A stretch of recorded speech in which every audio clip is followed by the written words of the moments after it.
kábíyèsí Olódùmarè, kábíyèsí Ifá, adúpẹ́ lọ́wọ́ ẹ̀yin olólùfẹ́ Tàwọn Ọlọ́run káàkiri àgbáńlá ayé. Ojú tẹ́ fi ń wò ní fọ́, èyí tẹ́ fi ń gbọ́ ní di. Adúpẹ́ lọ́wọ́ yín. Ìkan lára àwọn oníṣẹ̀ṣe wa tó jẹ́ akọrin, à ń pe ọkùnrin náà ní Benny Lee.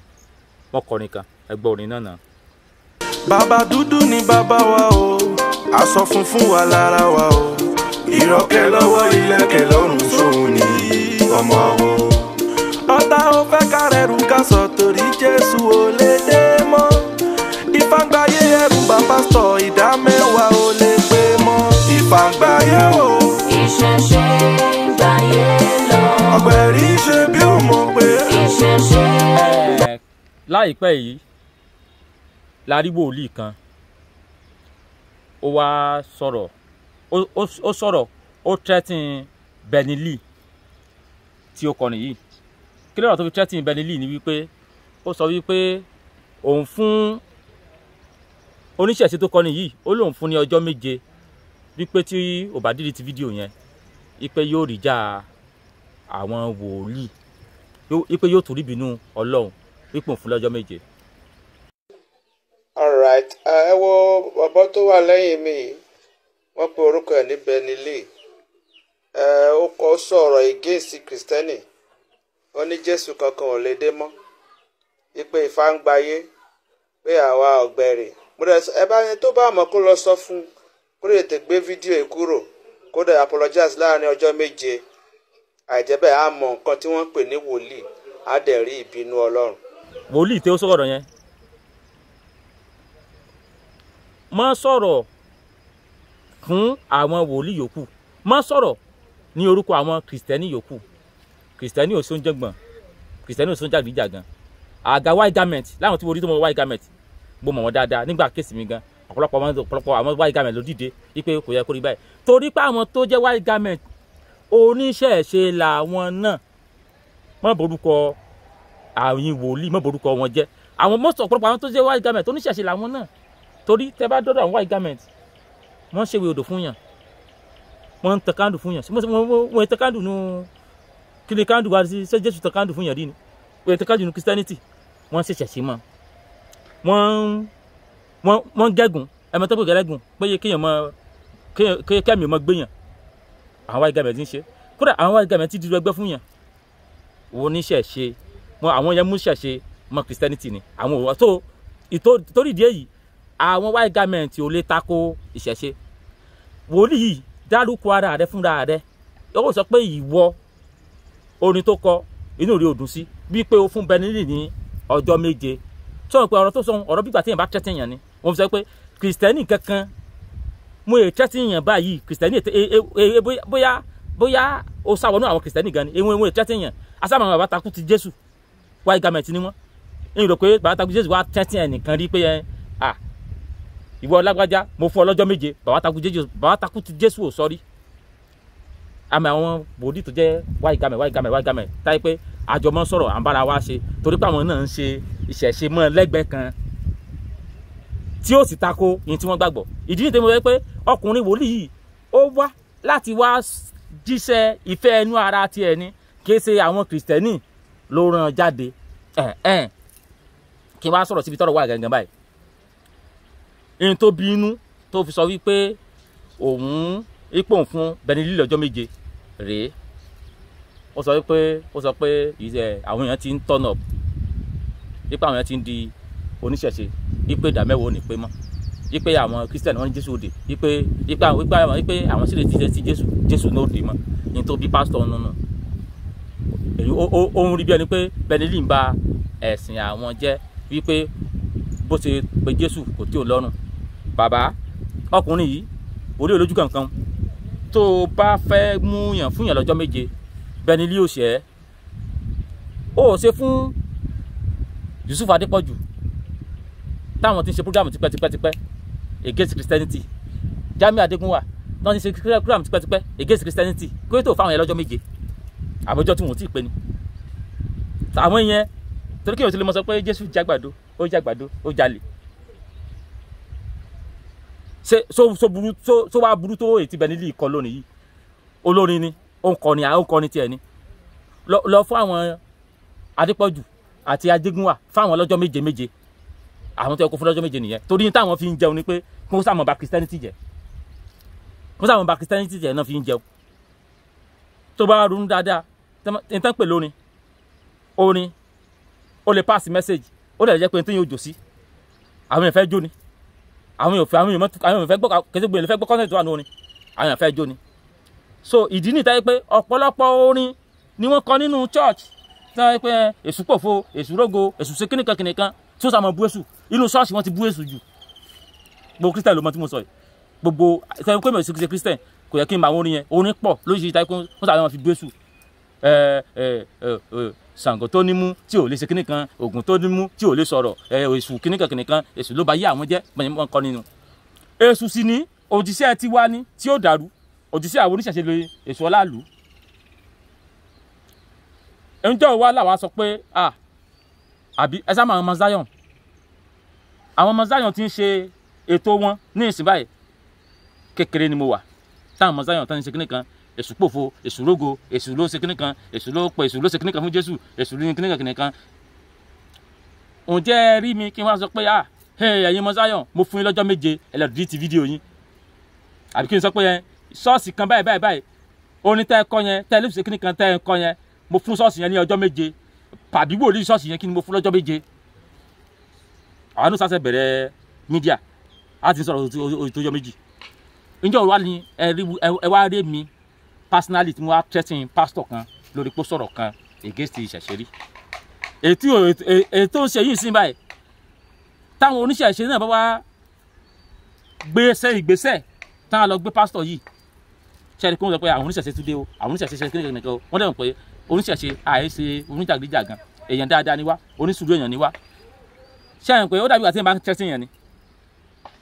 kẹ́yà kí oníṣẹ̀ṣe wá sọ tẹ̀kẹ̀ ọ́ pé wòlíì yìí agbúdọ̀ wá torí ìtòsẹ̀hún táyé pàwọn àfáà ló ṣe apá àfáà ló ṣe sí ni àwọn àfóbá fa wàhálà wọn mọ̀ wà kí ni pé ó sọ pé kìnìkan ó sọ pé fáwọn lọ́jọ́ méje yóò rí kìnìkan yóò rí gbà kan yóò ra wo kan nítorí pàbó oníṣẹ̀ṣe àìsí oníjàngbọ̀n bẹ́ẹ̀ ó ní mo ṣe wá fún mi ní kí n sọ fún arákùnrin yìí kó ṣe mẹ̀dọ̀ o táyé pé tó ń fẹ́ jà fún nù ọ̀pọ̀lọpọ̀ káwà tó yẹ táwa náà lè jà fún ṣùgbọ́n nígbà pé alálàáfíà ni wá ni òfin ṣe ká jà fún o gbogbo ṣọ́ọ̀ṣì yín gbogbo orin tí a ti ń dáko èṣù ó yẹ káà nù àmọ́ tẹ́tì yín ni káà mọ tẹ́tì yín káàkiri ṣọ́ọ̀ṣì pé kí ló sọ pé èṣù ṣe fún ọ kí ló sọ pé Ṣàngó ṣe fún ọ ṣe kí ló sọ pé Ifá ṣe fún ọ àmì orin tí wọ́n yẹ pé àwọn ti dá kíní kan nù àwọn ti dẹbọ nù àmì orin bẹ́ẹ̀ nínú orin Kristẹni ṣùgbọ́n nígbà pé wọ́n kàn ń kọ́ ni wọ́n fi hàn tẹ́tẹ́ ara wọn ni kò ní kí n tábà ń ṣe kó kú àtúnpọ̀ sí di ẹbọ tá à ń ṣe ni so wọ́n kàn ń kọ́ láti máa fi hàn tẹ́tẹ́ ara wọn ni ẹ wá dúró àwọn tó ti kọrin orin mélòó la fẹ́ mú nú àwọn orin tí Tọ́pẹ́ Àlàbí ti kọ tó ti búṣẹ̀ṣe bó búṣẹ̀ṣe nígbà tó ti wá kọ ní míì nísìn tó ti ń kọ àbọ̀rú àbọ̀yè òun yè ṣe táìpẹ́ àti pé síkọ́ọ̀tù àti bàjá nígbà tó wá pè tó tún wá dùn máa wà nù kọ́ tó lọ ní ẹ̀mí fi lé ń kọ òun yè àbọ̀yè ṣé kò tó dùn máa wà náà nù. èyí ni mo fi ń pàrọwà fún pásítọ̀ yìí mo sì sọ fún gbogbo àwọn kìrìsìtẹ́nì yòókù wípé ẹ mọ́ pẹ̀lú ọ̀bọ dìdìrín pásítọ̀ wòlíì ẹ mọ́ pẹ̀lú ẹ̀bẹ̀ ẹ̀dẹ̀jàwúra àwọn wòlíì pọ̀ wòlíì èbó ń ṣẹ̀ṣẹ̀ jà yìí ń gbẹ́ gbọ́ rí nígbà yẹn pé wòlíì àjọ ń ṣẹ̀ṣẹ̀ ni wòlíì ń túyàn lẹ̀ àwa náà túyàn lẹ̀ ni wọ́n ń lu ewé túyàn lẹ̀ àwa náà lewé túyàn lẹ̀ nípasẹ̀ díẹ̀ yìí ọkọ ẹkùnrin wòlíì yìí kó ṣe mẹ̀dọ̀ ó wá sọ pé Benny fẹ́ kí abaláwo ni ó wá lọ fún lọ́jọ́ méje ṣó fẹ́ para rẹ ni kí ó lọ fún babaláwo ọjọ́ méje ìmọ̀ tí ẹ gbọ́ rí ó lọ fún ọjọ́ méje ẹ̀yin ìwọ wòlíì irú wòlíì wo lówó ó wá lọ tó tẹni fi wá gbọ́ pé ó fún babaláwo ọjọ́ méje mo kàn sọ eléyìí láti wọ́nu ẹni tó láwò fẹ́ fa wàhálà káàkiri náà fẹ́ fa wàhálà ni ó yẹ ká wálé rẹ ká arrest ẹni torí bí gbígbà tí ẹ̀ ń tẹ́sí yẹn ní tó sọ̀hún ṣùgbọ́n àwọn ò fẹ́ fa wàhálà àwa clear in tí ò yé yín ní mídíà ní pé táyé pé ikọ́ ra ìsinmi gbogbo wájọ ní lábẹ́ òfin tẹ̀sí mọ̀ pé ẹ̀sìn mẹ́ta ló wà ń bì lábẹ́ òfin táyé pé òfin gbà ó fàyè gbẹ̀sìn kìrìsìtẹ́nì ó fi gba mùsùlùmí ó fi gba Islam tẹ́yìn sí ń kọrin yín tí ẹnìkankan tí ó disturb yín tá a bá ń kọrin tiwa ó ṣiṣẹ́ pẹ̀yìn wà mọ́ dẹ́rù bà wá nígbà tá a ṣe mùsùlùmí ni ọmọ Davido ń kọrin wọ́n sọ pé lọ lo dressing aláwù àbí dressing Muhammadu àbí kímọ́nọ́dún àbí Islamic dressing kò tí ẹ̀ yé mi sáà pé Davido ó ba Islam jẹ́ ìkan náà ń kọrin ọmọ kan náà ń gbá bọ́ọ̀lù àṣìṣá wọ́n sọ pé wọ́n lọ sí rí ilẹ̀ ó ṣe kíní kankan nìkan mùsùlùmí ni mo ń jà fún gbogbo èèyàn èmi ò mo fi sọ pé mo sẹ́nu pàṣẹ sọ̀rọ̀ sọkùnrin yìí torí pé mo rí àwọn kìrìsìtẹ́nì ọ̀pọ̀lọpọ̀ ọmọ jálá láàfíà tí mo retí fa wàhálà rárá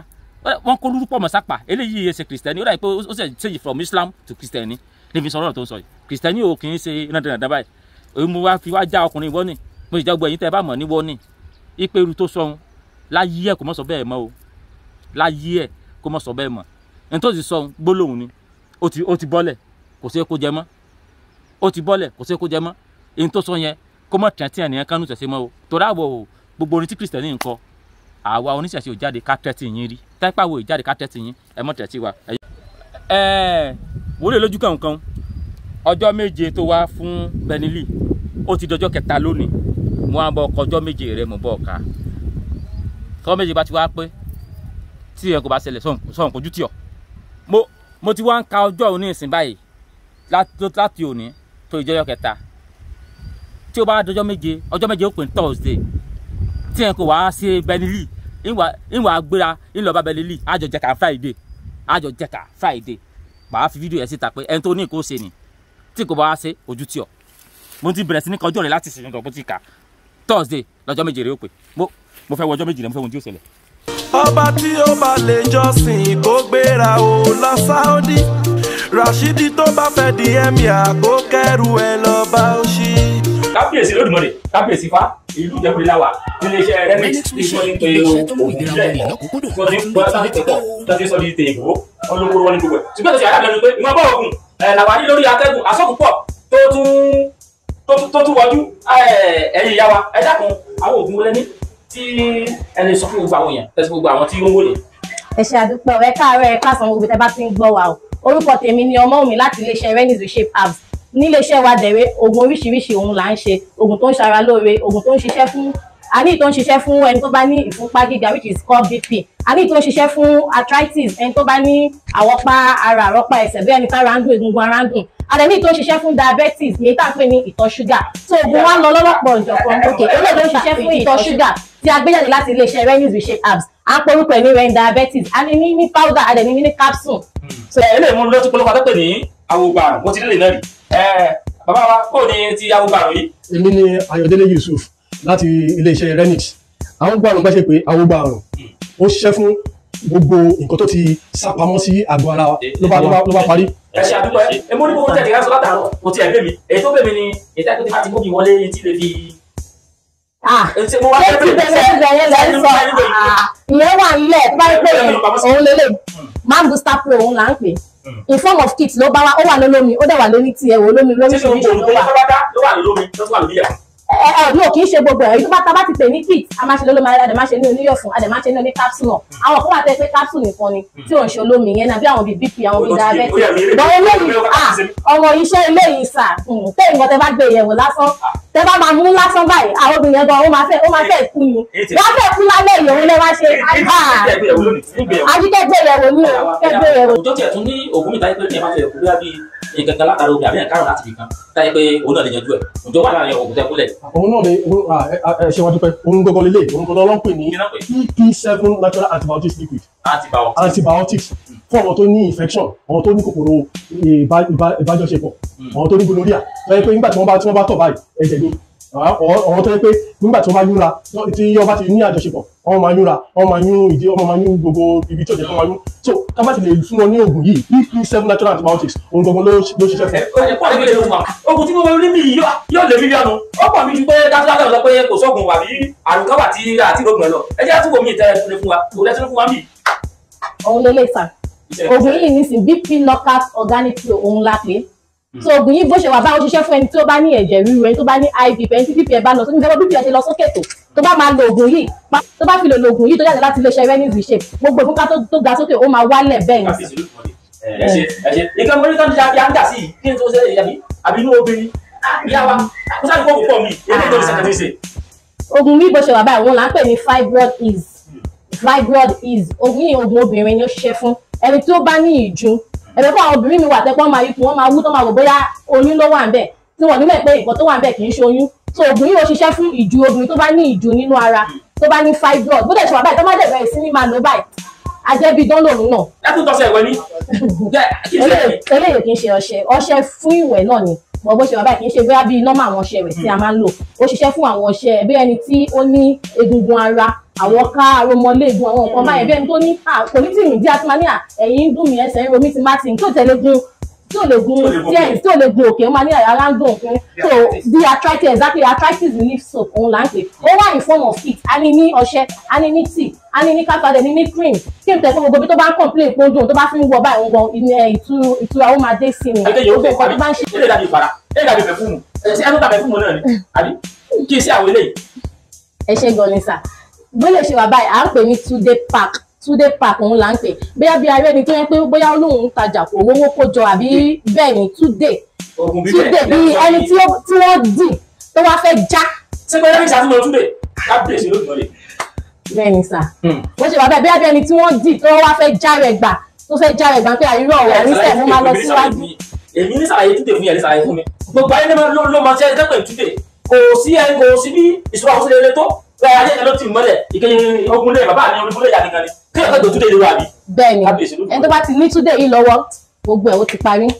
gbogbo ẹ̀ ti parí tó bá ṣe ní olómi tó máa fi wẹ̀ òun la ní spray bí perfume tó máa tẹ̀ sára kan tó jáde kúrò nílé á dẹ̀ ní ọṣẹ náà á ní powder dẹ̀ ní olóyin tẹ́pẹ́ ẹni tó bá láwọn yẹn bá gbogbo ibi tó bá dé báyìí bẹ́ẹ̀ ni gbogbo ibi tó bá dé báyìí ọmọ máa ṣùrù bó ni ọmọ máa ṣùrù bébè ọmọ máa nífẹ̀ẹ́ sí ni lẹ́yìn tó bá lo nǹkan two-day yìí so gbogbo spiritual breakthrough gbogbo nǹkan tí tó bá ti dì sí bójógun ìdílé ìyá ni bójógun ìdílé bá bójógun ìdílé bí bójógun ibi tó ti ń ṣiṣẹ́ náà ni gbogbo ẹ̀ máa já pẹ́tẹpẹ́tẹ ni. iléeṣẹ́ Lennox Lava ní ìlú Ìjẹ̀bú-Òde ìbẹ̀lẹ̀ ti rí tí a ti ń fi ọ̀rọ̀ wá gbogbo àwọn òṣìṣẹ́ wò lẹ́nu wò látàárọ̀ ní iléeṣẹ́ Lennox Lava bí oríṣiríṣi ọ̀gùn ló pọ̀ òun pọ̀ lọ́bìbà tábánikà mọ̀ ṣàlàyé ògùn látàrọ̀ sílẹ̀ òyìṣú àní ń sọ ọ̀rọ̀ yẹn tán torí gbogbo tí wọ́n dùn ní ìsìn mo tún lóògùn kan tí ń sẹ́bí sí mi ọ̀nà ìmọ̀ tó ní fìlẹ̀ lẹ́yìn ó lóògùn ojú mi fẹ́ẹ́ tójú bá ń yún lójú ẹ̀ bá ń ṣe pin tó bí ẹ̀rù wa mi mo kò sọ́ọ̀gùn tí ó sì ń bí kò sí ọ̀gùn tí ó sì ń bí wọ́n ní two-day wọ́n ní gbogbo ẹ̀ kò wá sí irú tẹ́ ẹ fẹ́ iléeṣẹ́ Lennox tó sọ pé ó ń ṣe ọ́ tó dèbí tí èèyàn nílò sẹ̀ adúpẹ́lẹ́ olóògùn adúpẹ́lẹ́ ọ̀fà adúpẹ́lẹ́ ọ̀gbẹ̀yìn tàbí owó sẹ́ẹ̀ wà nígbà àwọn kẹsẹ̀ tó lè mú ọ̀gbọ̀n àwọn àbá wa wọ́n tún lè sọ di lílò wọ́n sọ di tablet wọ́n sọ di olómi wọ́n sọ fún káfù wọ́n sọ fún sọ́bẹ̀tì wọ́n sọ di olómi ẹ ṣé adúpẹ́ iléeṣẹ́ Lennox ní iléeṣẹ́ wo ní bàjẹ́ iṣẹ́ wájú wo ní bàjẹ́.